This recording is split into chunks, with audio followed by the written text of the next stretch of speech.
तो चलिए आज का जो टॉपिक है हमारे पास है ये है सार्थक अंक, सिग्निफिकेंट फिगर्स, है ना। और सार्थक का मतलब होता है कोई काम मतलब का हो, वो उसको हम क्या बोलते हैं कि सार्थक है। ठीक है। तो किसी भी भौतिक राशि के मापन में जिन अंकों का प्रयोग किया जाता है उसे क्या कहते हैं, सार्थक अंक। जैसे मैं कहूँ कि ये बोर्ड जो है 1 मीटर 1.234 मीटर का है, तो मैं बोला 1.234।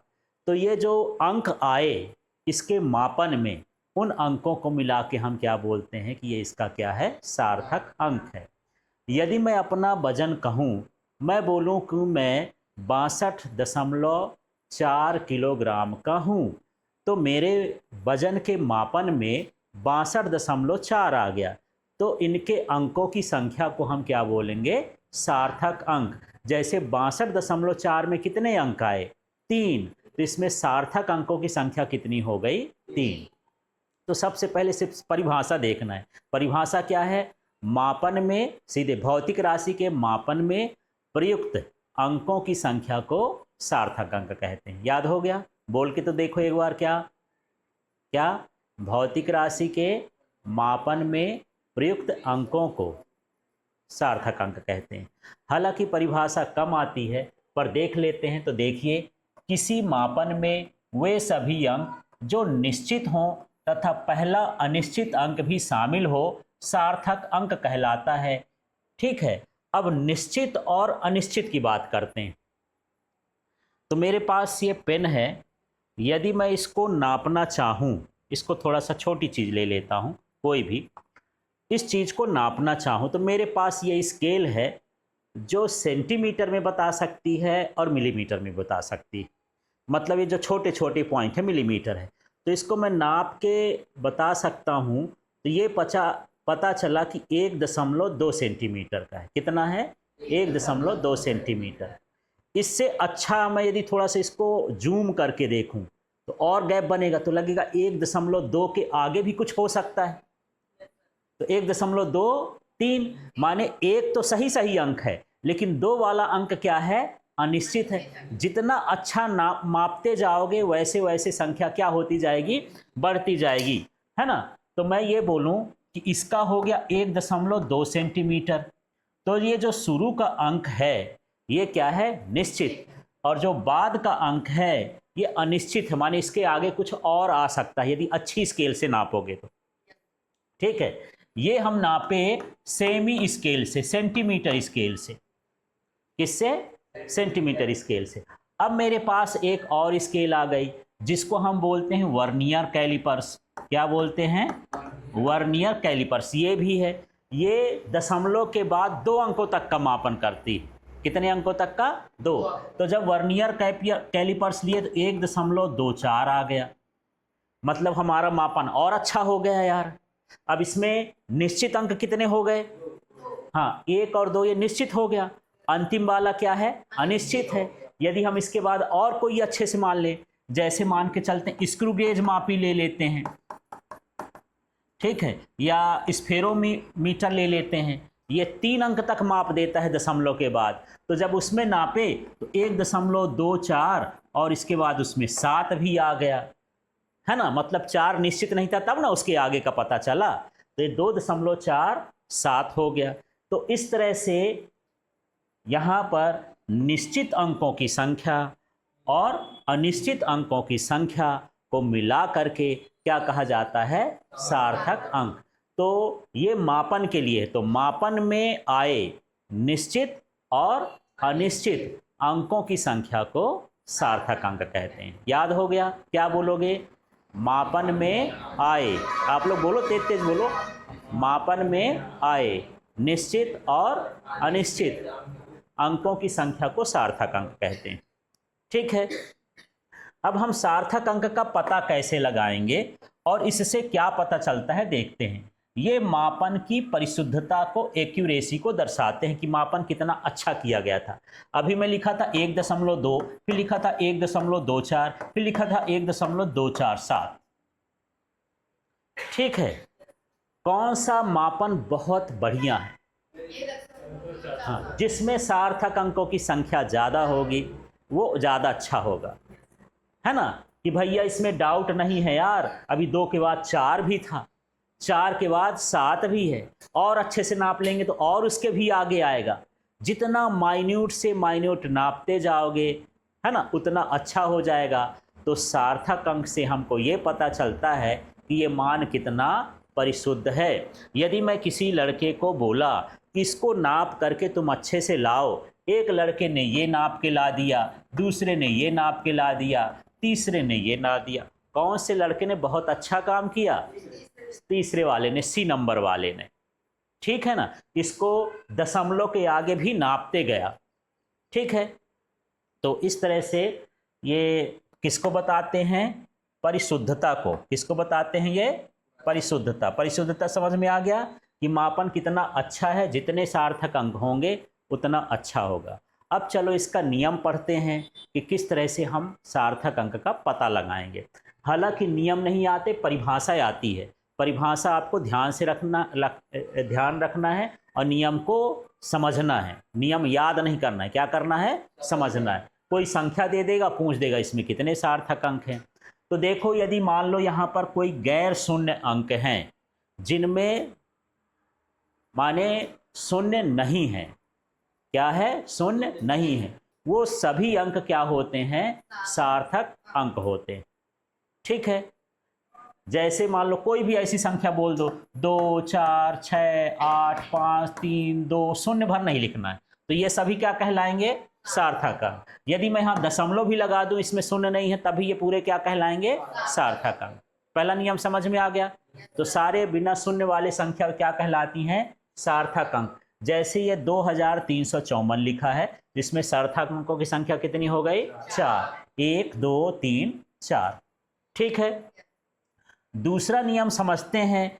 यदि दशमलव के बाद शून्य है ना, और शुरू में संख्या है, लास्ट में संख्या है, तो वो शून्य सार्थक अंक में गिने जाएंगे। माने 2 अंकों के बीच में यदि शून्य है तो उन शून्यों को सार्थक अंक में गिना जाएगा, चाहे वो दशमलव लगा के लिखा हो और चाहे बिना दशमलव के लिखा हो। बस शून्य के दोनों तरफ क्या होना चाहिए? गैर शून्य संख्या होना चाहिए। ठीक है, जैसे मान लो 2008 लिख दिया, इसमें सार्थक अंक कितने हैं? इनको भी गिनना है। यदि मैं यहाँ दशमलव लगा दिया तब भी कितना है? 4। इसको हटा के यहाँ लगा दिया, दशमलव एक ठो लगेगा, है ना, ये समझ लेना कि 2 है। ठीक है, तो इस तरह से इसमें सार्थक अंकों कितना हो गया? 4। तो जो बीच के शून्य आएंगे अंकों के बीच के, उनको हम क्या मानेंगे? सार्थक अंक। अब शून्य के नियम अच्छे से समझना है। इधर के शून्य होंगे तो क्या होगा, उधर के शून्य क्या होंगे। ठीक है, 2 नियम समझ में आ गए। तो बिना शून्य वाली संख्याओं को क्या मानोगे? सार्थक अंक। यदि अंकों के बीच में शून्य आ गया तो उसको भी क्या मानोगे? सार्थक अंक। अब यदि दशमलव वाली संख्या है, दशमलव वाली संख्या है लेकिन एक तरफ संख्या नहीं लिखी है, 0 से स्टार्ट हो रहा, तो ये वाला भाग जो होता है ये बायां भाग कहलाता है और उस साइड वाला क्या कहलाता है? दायां। तो संख्या के बाएं तरफ ये वाला जो भाग है, इसमें यदि शून्य है तो इनको सार्थक अंक नहीं गिनेंगे, चाहे दशमलव में हो और चाहे बिना दशमलव में हो। यदि मैं 0 0 लगा के 2 लिख दूं तो सार्थक अंकों की संख्या कितनी है? 1। और यदि मैं यहाँ दशमलव लगा दूं तब भी कितना है? 1। इस पार के दशमलव को नहीं गिनना, दायां बायां छोड़ो, संख्या के इस पार हम उसको सार्थक अंक नहीं गिनेंगे। ठीक है, अगले स्टेप में देखते हैं। अब यदि बिना दशमलव वाली संख्या, दशमलव नहीं लिखा है ना, तो संख्या के बाद भी शून्य आएंगे तो उनको भी सार्थक अंक में नहीं गिनेंगे। जैसे मान लो ये 5 2 3, अब मैं शून्य लिख दिया, इसमें सार्थक अंक में ये शून्य गिने जाएंगे? नहीं, दशमलव नहीं लगा है तो नहीं गिने जाएंगे। 503 अंक हो गए, 1 शून्य उतार दो, 10 शून्य उतार दो, कोई फर्क नहीं पड़ता है। हाँ, आगे वाले 3 डिजिट भर हैं, बाद के शून्य जो है नहीं गिने जाते। ठीक है, अब यहां पर देख लो, यहां पर उल्टा नियम है। यदि दशमलव के बाद संख्या है और संख्या के बाद शून्य है, दशमलव वाले शून्य हैं, तो उनको भी सार्थक अंक गिनोगे। जैसे ये देखो 0.069 है, तो ये 6 9 भी सार्थक अंक है और ये शून्य भी है। यदि मैं यहाँ पर दशमलव लगा देता तो ये शून्य भी सार्थक अंक कहलाते। ठीक है, कुछ इस तरह से नियम है। तो ऐसे ही पूछ देता है एग्जाम में कि जैसे 0.0690 में कितने सार्थक अंक हैं, इसमें कितने सार्थक अंक हैं, इस तरह से पूछता है, सवाल है। तो अभी हम सवाल जब करेंगे तब बाकी चीज़ें और भी समझ में आ जाएगी। नियम देख लेते हैं। अब अगला देख लेते हैं, मात्रक बदलने पर सार्थक अंकों की संख्या नहीं बदलती। जैसे ये लिखा है मीटर में, यदि इसको सेंटीमीटर में बदलना है तो हम 100 का इसमें क्या कर देंगे, गुणा। तो ये 4.7 था, 100 का गुणा करने पर 470 हो गए। ठीक है, इसमें कितने सार्थक अंक हैं, 4। दशमलव लगा है तो शून्य की गिनती करना है, याद हो गया। दशमलव लगा है तो शून्य की गिनती करना है। तो इसमें भी सेंटीमीटर बदल दिए, अब इसको किस में लिख दिए, किलोमीटर में लिख दिए। अब यहाँ पर अब कंफ्यूजन हो गया। अभी मैं नियम बताया कि दशमलव के बाद यदि शून्य है तो उनको सार्थक अंक में गिनेंगे। तो बोलोगे सर 4 तो ये है, दशमलव के बाद शून्य भी है, तो इसमें सार्थक अंकों की संख्या कितनी होनी चाहिए, 6।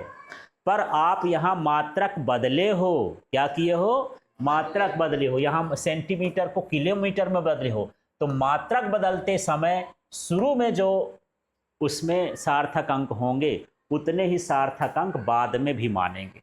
मात्रक बदलते समय सार्थक अंकों की संख्या नहीं बदलती। ठीक है, एक नियम है। तो मान लो ये मीटर, सेंटीमीटर, किलोमीटर लिखा है, किलोग्राम लिखा है, मात्रक लिखा है तो ध्यान देना है, और नहीं लिखा है तो फिर पूरे गिनती कर लेना है। यदि ये किलोमीटर ना लिखा तो हम 6 बता देते। ठीक है, ऐसा। अब देखो, वैज्ञानिक संकेतन में आधार संख्या के सभी अंक सार्थक अंक होते हैं, है ना। आधार संख्या माने इधर ये घात है और ये वाला क्या है, आधार।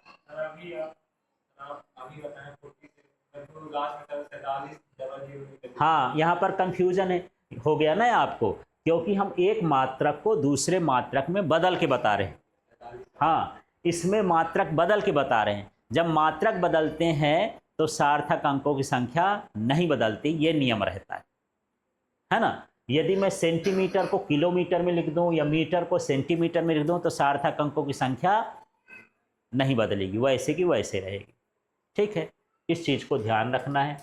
अब देखो, इसमें सार्थक अंक जैसे ये 3.00 लिखा है, आपको इसके सार्थक अंक देखना है, इसके सार्थक अंक नहीं देखना है ना। घात वाले को भी पूरी तरह से छोड़ देना है। यदि अकेला ये 3 भर भी लिखा रहता तो सार्थक अंक कितना होता, 1। लेकिन दशमलव के बाद शून्य लगा है तो दशमलव के बाद शून्य की संख्या को गिनते हैं। यदि इधर संख्या है, यदि यहाँ 0 होता तो ना गिनते, पर संख्या है तो गिनेंगे, है ना। तो कितने हो जाएंगे सार्थक अंक, 3 हो जाएंगे।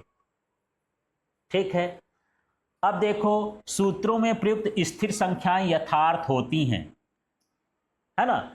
जैसे यहाँ पर थोड़ा सा समझना है कि 2 और पाई ये सूत्र है, और √LG इनका मान बदल सकता है, और 2 और पाई का मान क्या है, फिक्स है। तो जिसका मान फिक्स होता है वो संख्या क्या कहलाती है, यथार्थ।